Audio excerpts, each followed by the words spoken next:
Hello everyone, मैं अवनीश और उम्मीद है सब लोग अच्छे होंगे। तो भाई इस वीडियो में बात करने वाले हैं पी रेशियो के बारे में कि पी रेशियो क्या होता है और हम इसे कैसे देखें। मान के चलो अगर कोई स्टॉक 1000 रुपये का है और कोई स्टॉक 100 रुपये का है, तो आप क्या बोलेंगे इनमें से महंगा स्टॉक कौन है और सस्ता स्टॉक कौन है। अगर आप बोलेंगे 100 रुपये वाला स्टॉक सस्ता स्टॉक है और 1000 रुपये वाला महंगा स्टॉक है, तो ऐसा ज़रूरी नहीं है। तो हमें कैसे पता चलेगा कि 100 रुपये वाला सस्ता है या फिर महंगा है। तो ये पता चलता है पी रेशियो से। पी रेशियो क्या होता है इसका आज सिंपल से वीडियो में समझेंगे। देखो, पी रेशियो होता है प्राइस टू अर्निंग। ठीक है, जो मार्केट में प्राइस चल रहा है उस पे कंपनी उस शेयर पे कितना पैसा कमा रही है। जैसे अगर मान के चलो कंपनी का मार्केट में एक शेयर का प्राइस चल रहा है 500 रुपये और कंपनी उस पर पैसा कमा रही है एक शेयर पे 50 रुपये, तो पी कितना हो गया 500 जो प्राइस चल रहा है और बटे 50 जो उसका ईपीएस है, अर्निंग पर शेयर। ठीक है, तो पी हो गया 10 का।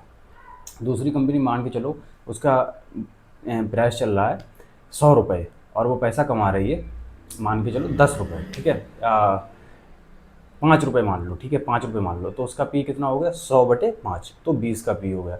तो इससे हमें क्या समझ आया कि जो 500 रुपये वाला स्टॉक है वो ज़्यादा अच्छा है क्योंकि उसका पी 10 है, और जो 100 रुपये वाला स्टॉक है वो महंगा हो सकता है क्योंकि उसका पी 20 है। ठीक है, लेकिन हमें सिर्फ यही नहीं देखना है कि किसका पी सस्ता है किसका पी महंगा है। पी बहुत चीज़ों पे डिपेंड करता है, कंपनी में ग्रोथ कैसी है, कंपनी का फ्यूचर कैसा है, इन चीज़ों पर भी डिपेंड करता है। अगर कंपनी फास्ट ग्रोइंग होगी तो जनरली उसका पी हाई होगा, और कंपनी अगर स्लो ग्रोइंग होगी तो उसका पी कम होगा। अब ज़रूरी नहीं है कि high P company fast growing भी हो सकता है वो डिविडेंड दे रही हो या फिर उसमें वैल्यूएशन ट्रैप हो। ठीक है, अगर कंपनी फास्ट ग्रोइंग भी नहीं है और डिविडेंड भी नहीं दे रही है, तो फिर इसका मतलब हाई पी का मतलब सिंपल सा हुआ कि वो कंपनी में वैल्यूएशन ट्रैप फंसे हुए हैं, मतलब लोग फंसे हुए हैं, ज़्यादा वैल्यूएशन है उसका।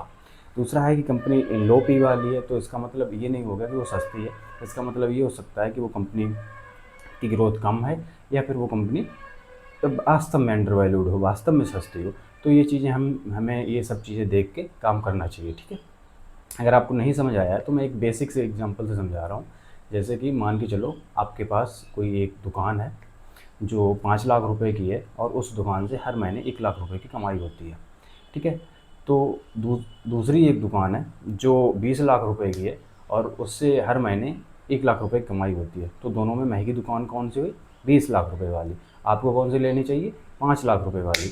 ऐसे ही पी काम करता है। ठीक है, पी बटा ई मतलब प्राइस टू अर्निंग रेशियो। ठीक है, तो ये सिंपल सा एक कॉन्सेप्ट था। काफ़ी लोगों को सिर्फ स्टॉक प्राइस देख के ही लगता है कि मतलब ये सस्ता है या महंगा है, बट ऐसा नहीं होता है। स्टॉक प्राइस देख के आप अंदाज़ा नहीं लगा सकते हैं अकेले, उसके लिए आपको पी देखना ही पड़ेगा। ठीक है, उम्मीद है मतलब ये बेसिक से वीडियो में इतनी चीज़ समझ आ गई होगी, तो उम्मीद है अच्छी लगी होगी वीडियो। बाकी का और कोई डाउट हो वो आप कमेंट करिए, मैं हिंदी में वीडियो बनाता हूँ और हिंदी में ही वीडियो बनाता रहूँगा। बाकी के और भी वीडियो बनाते रहेंगे छोटी छोटी चीज़ों पर कि आरओई क्या होता है। ठीक है, और ये आरओसी क्या होता है, ग्रोथ कैसे हम देखते हैं, तो इन सब पर वीडियो बनाता रहूँगा। चलिए मिलते हैं किसी और वीडियो में, तब तक के लिए थैंक यू और धन्यवाद।